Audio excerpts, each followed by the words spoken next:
Hey, yo, it's David Gregory. And Nikki Llewellyn Gregory, and you're listening to Addicted to Betterment. It's a podcast for high achievers wired for sharpening themselves or those looking for a regular system to develop and level up their life. We've only got one shot at this life. Don't waste any opportunity to live alive and love your life. Let's do this together. Click on the follow button to make sure you get all of our episodes as they drop.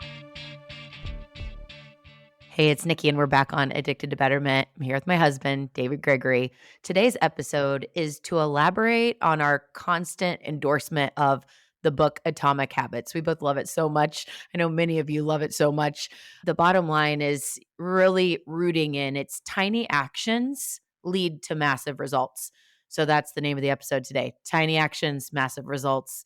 And we're going to be breaking this down. David, share the larger why behind us choosing this topic today. It's still the beginning of the year. I know many of us set some big goals, and I know you, in a couple episodes ago, shared a big goal of wanting to meet pink. So maybe we can discover tiny habits that can help you achieve that goal in this episode today. But it's early in the year. We set big goals for the year, and we have these things that, man, 2023 is going to be my best year ever in this area. And often they get to, January, February, and then March, and those goals seem to be much farther away than they appeared when we set them.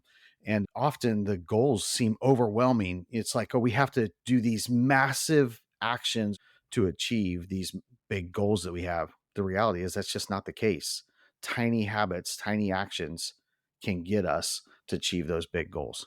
And since you brought up my goal around meeting pink, I thought I could just use a really quick example of tiny actions, massive results. Recently, you had said, well, that's probably not a great goal to break down because you don't have a plan for that or something. I was like, oh, but I do. So let me just give you an example and you could apply this. Listeners, you can apply this in anything you're doing with goals. The tiny action is continue sharing your goal. So if you're in sales, continue sharing who you need to meet over and over and over again. Repeat it, repeat it, repeat it, because people are your ripple effect. Things happen through relationships. So how that's happening is I'm just going to keep sharing it. So thank you for teeing up that opportunity, David. Absolutely. Absolutely. So, David, when we think of, the other why behind this, like the larger why behind, we love Atomic Habits and we believe so strongly in, our life wheel practice and then breaking down the tiny actions that we do and creating massive results. I think we should start on the other side for a second when we are not focused on this intentionality and doing the tiny actions every day to be able to do that. Like what happens? Because the snowball can go the other way, right? hmm So bring that to life for a minute and I'll share in that too. Yeah, good point, Nikki. So imagine for a second you're in Los Angeles and you get on a plane and you're headed to New York City. You're excited for what is about to happen, what you're about to experience in New York City. The pilot takes off, and if he turns the nose of the plane less than 2 feet, it's 3 degrees. That plane will land in Washington, D.C. instead of New York City. So imagine for a second you're planning to experience some incredible event in New York City and I end up in Washington, D.C. But that's the difference in just the 3 degrees, less than 2 foot, the nose of the plane, when someone thinks they're landing in New York City and ends up in Washington, D.C. And that's the difference in a small, tiny change at the beginning. Then let me help you understand how I landed in Washington, D.C. with my health recently.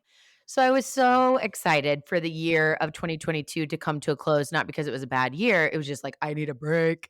I am done.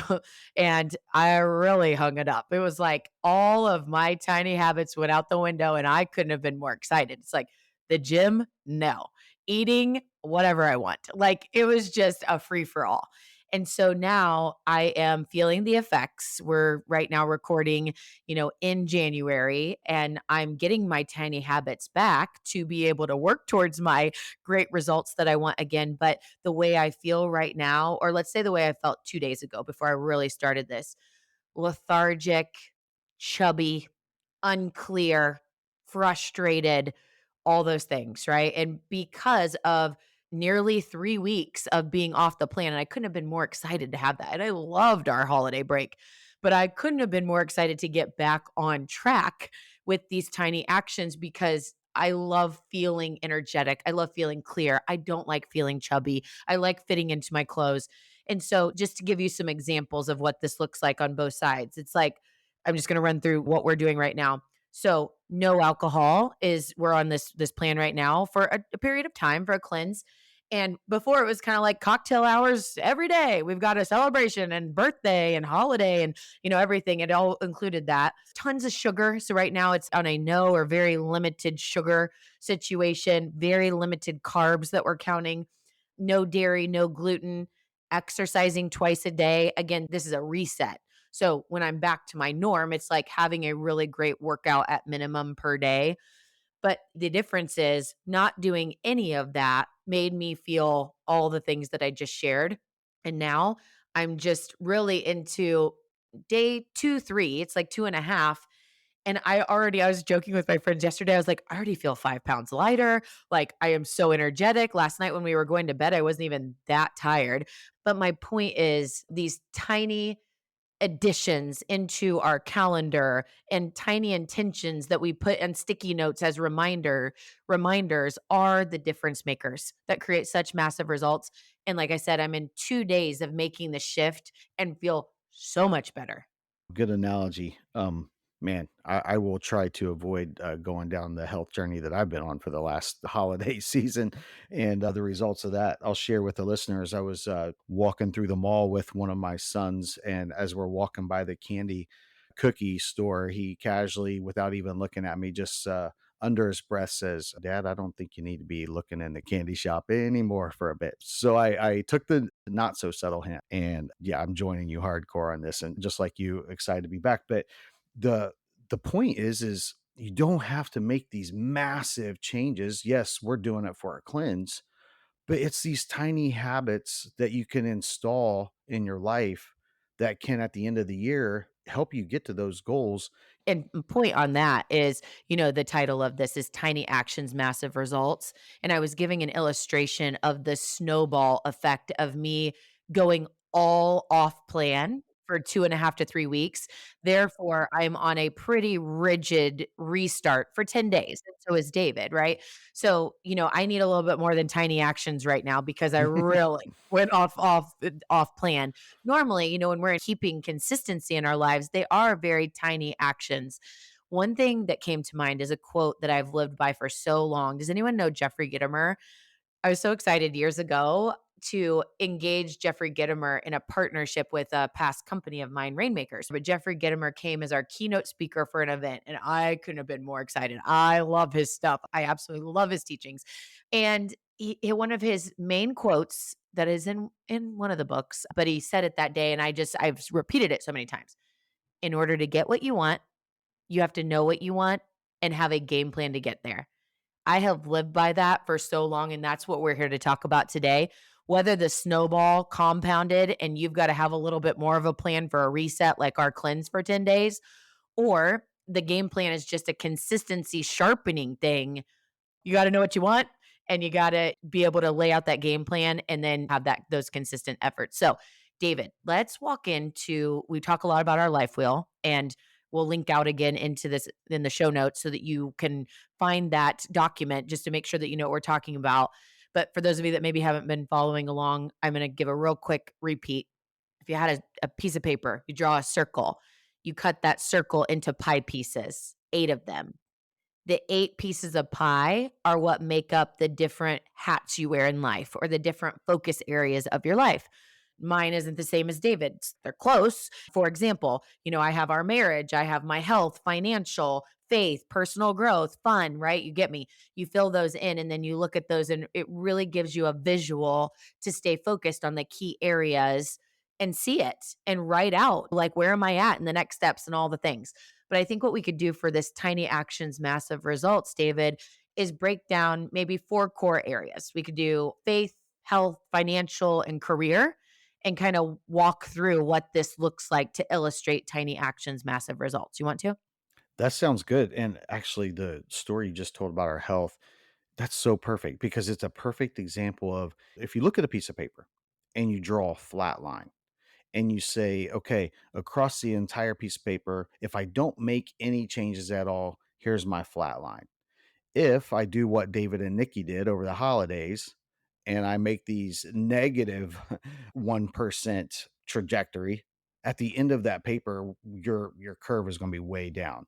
Versus if on the over that holiday period, if we had not decided to go all in and enjoy the break like we did, which I loved it as much, if not more than you did, but we make a 1% improvement in our health every day, that trajectory of that curve would be at the top of the page versus at the bottom of the page. That's just a perfect analogy of exactly the story that you told, and I'm right there with you. My curve is at the bottom of the page right now. Yes, yes. Amen. So here we go, rebuilding. Uh, so one thing that you said, David, that made me think of a newer practice with the life wheel. So I started this life wheel practice when I was 24 years old with my coach, Tommy Richardson, but it's been a long practice. And, we're here to really help you understand, all that we've learned over time to keep sharpening that as a core tool to doing exactly this. Tiny actions, massive results are bringing atomic habits to life. One thing that was a recent addition, I'd say within the past 3 years, that I ask people when they draw their circle and they look at their categories, and I'm like, "Okay, on a scale of 1 to 10 in each area, where are you currently? 10's your best self, 1 not so much." And they give themselves, let's say, a 5. Okay, what happens if you don't change anything for the rest of your life? You just keep doing a 5, and it's a wake-up call. And so that's the thing, that is your trajectory, kind of like the airplane example of flying from, LA trying to get to New York and landing in Washington, DC. Are you aware of the trajectory that you're on right now? What if you don't do anything to change? I'm going to guess everybody has something, right? Or 10 things like us right now. Okay, so David, I think we should bring to life this Jeffrey Gitomer quote in these 4 buckets that we're going to use as examples, these 4 pieces of pie on our life wheel. And so, again, in order to get what you want, you have to know what you want and have a game plan to get there. So, what if we look at faith, health, financial, and career and talk about what that looks like? That sounds great. Let's go with faith first. So for me, one of the things I have to figure out, and I encourage everyone, no matter what your faith looks like, where you're at in your faith, often at the end of the year and the first part of the year, we're looking at the areas that we want to get better in that bucket. And so for me, just in instituting a habit of morning doing a little scripture reading for me. It's in the Bible app is a system that I use for that. So I gamify it for myself. For anyone who uses the Bible app, it shows you how many days in a row you have listened to it or you have read it or been on the app. And so for me, it's a gamified system that I use, and it's a tiny habit. There are days where my morning is cut short. I have an early morning, I got to get going. But the one little percent, the one thing that I change is I spend a few minutes every single morning. I open that app up. And of course, the first thing I do is look at how many days in a row it is. I'm like, yes, I'm at 10 days in a row or 9 days or 40 days or whatever that is. But it's the small system that just builds that little habit for me. That's one thing for me. Yeah, I love that. And, if we think in each of these areas, so in the faith area, or call it spirituality, however this applies to you, what is a 10? So, in order to get what you want, you got to have a game plan to get there. You got to know what you want, right? So, what is a 10? And then what is the 1 or 2 things, like David said, morning routine, so that's a time of day that's dedicated, and reading scripture. So, what is it for you? David, how long does it take for you to do that? Is it a 15-minute time block? It's less than that. Yeah. So whether it's 5 minutes, 15, whatever, it's a short time block, but it's, have you ever read the book The Slight Edge? It's all about the things that are easy to do, easy not to do. That's a great example right there where it's like, it's like 7 to 15 minutes. Easy to do, easy not to do. Or if it's not in your day, it's really hard to do because you're like, where do I find the time? Because it wasn't planned in. That's so good. The Slight Edge is another great book. How many of us in the beginning of the year will go, I'm going to read 3 books this year, or I'm going to read a book. And, the idea of sitting down and reading a chapter or 2 chapters, what if you just read 1 page a day? What if you challenge yourself and say, right now, you know what? If I look back over the last 10 years, I've read 2 books. Every year, I'm like, oh, I'm going to read multiple books. And if I just read 2 pages a day and you make it a small thing, or if I spent 10 minutes on my drive or in the morning listening to a podcast or a something on YouTube that inspires my faith or helps me grow in my faith. It's just those small habits, identifying what great looks like, and versus I'm going to read 5 books or I'm going to read the whole Bible or whatever that is. Figuring out what these small incremental habits, tiny little things that at the end of the year, you look back and the compound effect of that is, whoa, I read way more than I've ever read in my entire life just based on these small little habits that I put in. I love it. All right, walk us into health. I'll give an example and you give an example. You wanna kick us off? Yeah, man, I hate cardio. I don't know if anyone else hates cardio, but I hate it. And so for me, I don't know how many times I've started the year out and like, man, I'm going to run this or I'm going to complete this activity or this race or I'm going to do 30 minutes of cardio a day, X amount of days a week. And what I've found for myself, if I just commit to doing cardio, and for me, that's the Stairmaster. It's some intervals on the treadmill. Maybe it's a run outside if it's nice. Regardless of what that looks like, is if I just set the goal of, hey, I'm going to do some cardio, then if just building that habit, the compound effect of that turns into, a much bigger accomplishment than probably what I would have accomplished if I'd have set a big goal and this big target. A friend of mine committed to running 1 mile a day, and if you're a runner, you think 1 mile a day is not much, but the compound effect of that is 365 miles in a year. If I said, I'm going to run 365 miles this year and I'm going to do 5 miles here, if I probably am not going to get it done. But just setting this small little habit of 1 mile per day. So, my quick one for health is accountability buddy meetings on my calendar. That could look like I'm meeting a friend on the Monon. David and I are meeting at the gym at X time. I'm going to a class. Really having those dedicated times on the calendar and having a friend join you in that 97% of the time, basically, unless I'm sick, I will be there because of it. So, David, walk into financial. Give us an example of what tiny actions, massive results looks like in your financial bucket. Oh man, that's a good question.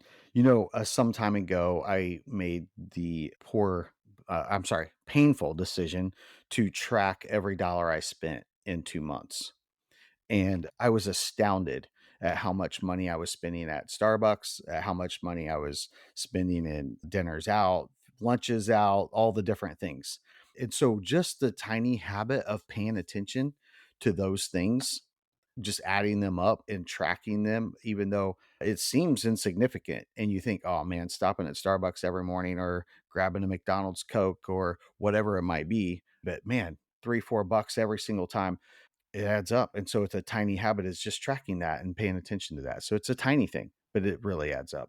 So financial for me is a couple years ago, I thought about automation with finances. And, sometimes it would stress me out to think, okay, I got to sit down on Saturday and pay bills. Well, you can put everything on auto now. So I just put everything on auto to pay. And I put everything on auto to save. So I have automatic savings, I have automatic payments, and I just don't even have to think about it anymore. And it doesn't stress me out anymore. And it's growing my little nest egg with my automatic savings. David, walk us into career and an example around tiny actions, massive results in the career bucket. At the end of the year, I spent some significant time setting big goals, and I set some goals that really scared me. But the first thing I did was reach out to a couple friends of mine who were doing it better than me, who I looked up to and I admired the way they did it, the results they achieved, how they showed up. But I reached out to them and I picked their brain for the habits and the little systems that they had in place to accomplish what I wanted to accomplish. So find someone who in your career, in your business, if you're trying to start a business, if you're trying to grow a business, if you're trying to beat your sales record, whatever it is you're trying to do, find someone who's doing that a little bit better or has already accomplished that goal. Pick their brain. Find the little things that they do. Because if they've already achieved it, I promise you, they have some little systems that they've used to get there. Didn't happen accidentally. So that's a big thing for me. I would say the kind of core habit that I have instilled is around revisiting the why of each of the people that I work with, whether those are people on my team or core partners all the time. I mean, it's just like every time we talk. Can I make sure I, understand where you're at right now and why this is fueling you? Always coming back to the why as a conversation gosh, elevates my career so much because I want people around me that are a hell yes for what I'm excited about, and I wanna make sure that we're aligned, and so the regularity of having 5-minute check-ins around, like, "Are we aligned? Are you fired up about this? What is the why right now for you?" Just constantly bringing back that fire is this, like, 5-minute conversation that I just regularly root my check-ins in, and it's really helped a lot. All right. So as we move into kind of wrapping up this episode, I think we should talk about how to activate this. We've been talking about, activating it really the whole time, like ideas, but how does that break down? And so I wanted to share some things and David, see what you have to add to this. We do an annual planning day or two for our life wheel and our year ahead. It's usually a solid 2 days actually. But I think some people they might be able to really put it into one full day. So annual planning is really important for your personal life. How long do we spend on business planning and all that, right? Like we spend a lot of time. At least have one full day that you're planning out your year ahead. And I'm even challenging myself as we say this. We've never been able to get it into one day. So I'm curious if you can. I'd love to know your system, but you need to spend ample time planning out your life for the year ahead. And then I think one full day off work per quarter focused on how are you doing? Like, what do you need to start, stop, or continue to help you continue on this? Like, you're going to set out to do a plan at the beginning of the year. It's not going to go perfect. What's going to change? What needs to shift? Where are you failing? You need one full day per quarter to check in on that. And then I think monthly, quote unquote, I call it date nights. So we do date nights monthly, and that's the core of our conversation aside from other fun things. But, we're talking about where are we at? What do we want to do to level up? So once a month, doing a dedicated meeting with your partner or with a best friend or with your team, whatever, to check in on your personal life development. So those are the things that come to mind for me, David, with how to really bring this to life. Anything you have to add there?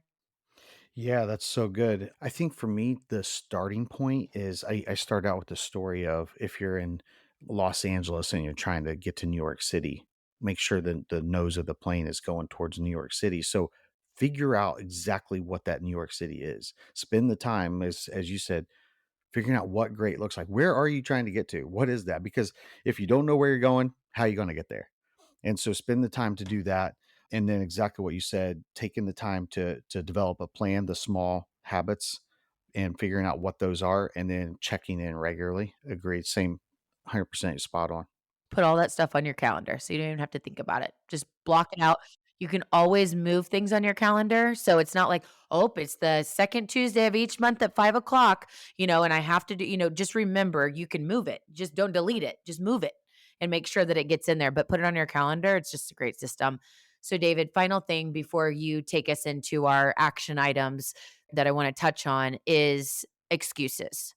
So, I have made a ton of these over time. I set out to do things and I can talk myself into anything. Anything, I can justify anything. We all can. And so, just wanted to touch on the power of being aware of the excuses that we make, whether big ones or small ones, just how that really stands in the way of being able to get to massive results. Man, I heard a quote recently that said, we often use authenticity as an excuse for mediocrity. And how that shows up for me is, man, I'm just not really a morning person. I don't love going to the gym in the morning, or I just like sweets. I just like ice cream. And I don't like broccoli and I don't like eating healthy. It's just not my thing. And we use these often as an excuse or in business. I don't lead people well. I'm not a people person, or we make excuses for this guy's not a good leader because it's just not his personality. And rather than showing up and figuring out the 1% things we can do to get better, we often use, well, this is just me as an excuse. And I'm certainly guilty of that. And I think most of us are. But rather than being authentic and just using that as an excuse, be authentic and figure out ways to change that, figure out what the gaps are. And that's one thing I really appreciate you is, and I appreciate about us is we're constantly helping each other fill those gaps. We want each other to be our authentic selves and the best version of ourselves, but as I just said, the very best version of our authentic self. And to bring in a past episode to the now, we are not looking to make super rigid lifestyles, like that's not fun. We're not saying every day is a 2 a day workout and no ice cream and get rid of your cocktails. Like, no, it is really aligning your plan to get to your results with what's going to help you get there. Right now, we're in a rigid 10-day cleanse because we chose to take a very long run at zero focus of goals for a little bit. And it was a lot of fun, but we're on a very rigid cleanse for 10 days to get to our goal to reset. And so it's not, when David's talking about the authenticity, don't take that as like, dang, we're living this robotic life. No, but if you've set out and said you're going to do X, this is the key. If you have set out and said you're going to do X, look at the excuses that you make that stand in the way of you really doing those things. So, with that, tiny actions, massive results. And David's going to take us into the actions to wrap up this episode. All right. Thank you, Nikki. So let's recap with some Addicted to Betterment action steps. So keep in mind, in order to get what you want, you must know what you want. And the tricky part, make a plan to get what you want. So here's some action steps. First, share your goals. Keep sharing your goals. Number 2, seek out accountability. We all need accountability, whether we recognize it or not. Third, find someone that is already doing it well and let them help you implement those tiny actions to get those massive results. And finally, number 4, eliminate excuses. We all use them. Recognize them for what they are. They suck. We all use excuses. Determine today that you're going to eliminate them. Let's do it. Tiny actions, they can produce massive results. So, you just listened to this episode. Now, join us in being addicted to betterment. Subscribe to the show, share with your friends, tag us, and please take a moment, leave a review. Yeah, we do want your stars, but we really want the feedback.